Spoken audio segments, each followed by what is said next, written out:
মনিরামপুরের রাজগঞ্জে যতগুলো ভয়ানক জায়গা আছে তার ভিতরে এই গরিবপুর মহাশ্মশান হচ্ছে একটা ভয়ানক জায়গা, যেটা সন্ধ্যার পরে এখানে ভয়ানক হয়ে ওঠে প্রচুর। এবং এখানে কিন্তু সাধারণত সন্ধ্যার পরের মানুষের আনাগোনা খুবই কম, মানুষ একেবারে আসেই না বললেই চলে।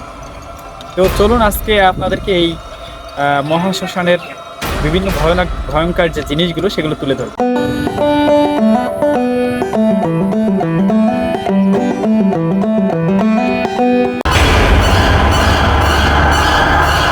আপনি কখনো চিন্তাও করতে পারবেন না যে একটা কালো জাদু আপনার কত পরিমাণ ক্ষতি করতে পারে। আমি যখন ছোট ছিলাম তখন আমি কালো জাদুর ঘটনাগুলো এভাবে শুনতাম যে কালী পূজার রাত্রে যদি কেউ মারা যাওয়ার পরে তাকে যখন সাধারণত শ্মশানে যখন পোড়ানো হয় আর কি।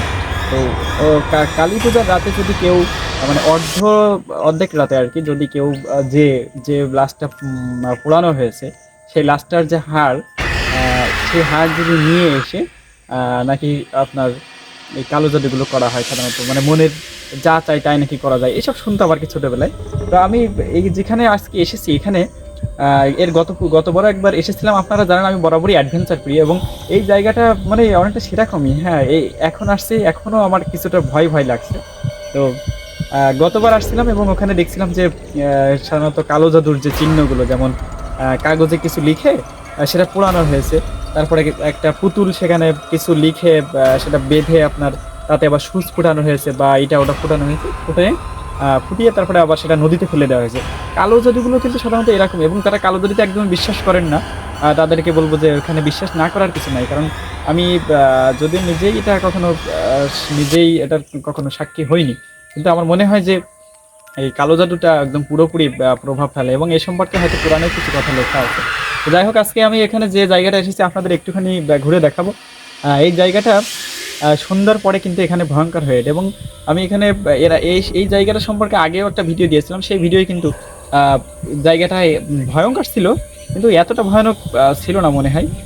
আজকে আসার পরে দেখলাম এখানে গাছ ছোট ছোট নিচের দিকে যে ঝোপঝাড় এগুলো উঁচু হয়ে গেছে। আমি আসলে একটু ভিতরে যেতে চাইছিলাম কিন্তু ভয়ে যেতে পারছি না, কারণ ওখানে সাপ বা পোকামাকড়িটা ওটা থাকার সম্ভাবনা আছে এবং কাঁটাযুক্ত গাছ এখানে রয়েছে।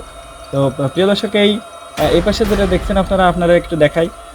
এটা হচ্ছে সাধারণত এখানেই আপনার কোনো একটা মৃতদেহ বা একজন মানুষ যদি মরে যায়, তাহলে প্রথমে তাকে এই জায়গাটায় এসে তাকে গোসল করানো হয় এবং গোসল করানোর পরেই তাকে ঠিক এই যে জায়গাটায় সিঁড়ি দিয়ে আস্তে আস্তে উঠে এভাবে এখানেই কিন্তু আপনার কাঠ কয়লা অথবা আদার্স যা কিছু আছে এগুলো দিয়ে কিন্তু তাদেরকে পোড়ানো হয় আর কি, যত পর্যন্ত না তাদের দেহটা পুরোপুরি ভস্মীকৃত হয় তত পর্যন্ত এটা পোড়ানো।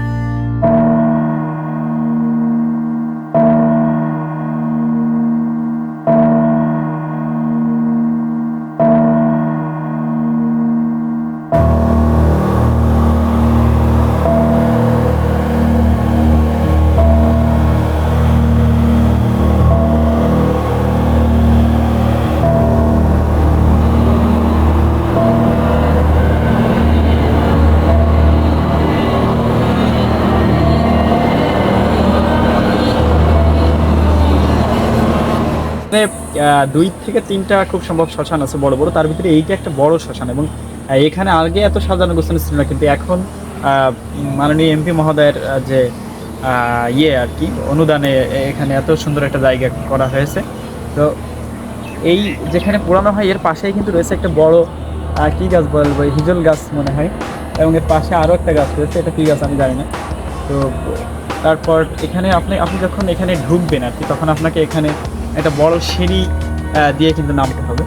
নামার ডানেই আপনার রয়েছে যে মানবদেহ গোসল করানোর যে জায়গা সেটা, এবং সেখান থেকে এখানে নিয়ে পোড়ানো হবে এবং এর পরপরই কিন্তু সেই মৃতদেহের যে ধ্বংসাবশেষ, যে হাড় বা যে বাকি যেগুলো আছে এগুলো কিন্তু এই নিচে একটা খাল দেখতে পাচ্ছেন, এখানে কিন্তু আপনার সেগুলো ফেলে দেওয়া হবে। যাই হোক, তো এখানে শুধু মৃতদেহ এখানে পোড়ানো হয় সেটাও না, মৃতদেহ কিন্তু এখানে আপনার মাটিও দেয় আর কি। সাধারণত ছোটো যে বাচ্চার যারা এদেরকে কিন্তু এখানে মাটি দিয়ে দেয়, অথবা হয়তো যদি এরকম কারো ওসিয়াত থাকে যে আপনার মৃত্যুর পরে তাকে যেন পোড়ানো না হয়, মাটি দেওয়া হয়, সেক্ষেত্রে কিন্তু তারা কবর খুঁড়ে তাদের দেহটাকে মাটিস্থ করে না।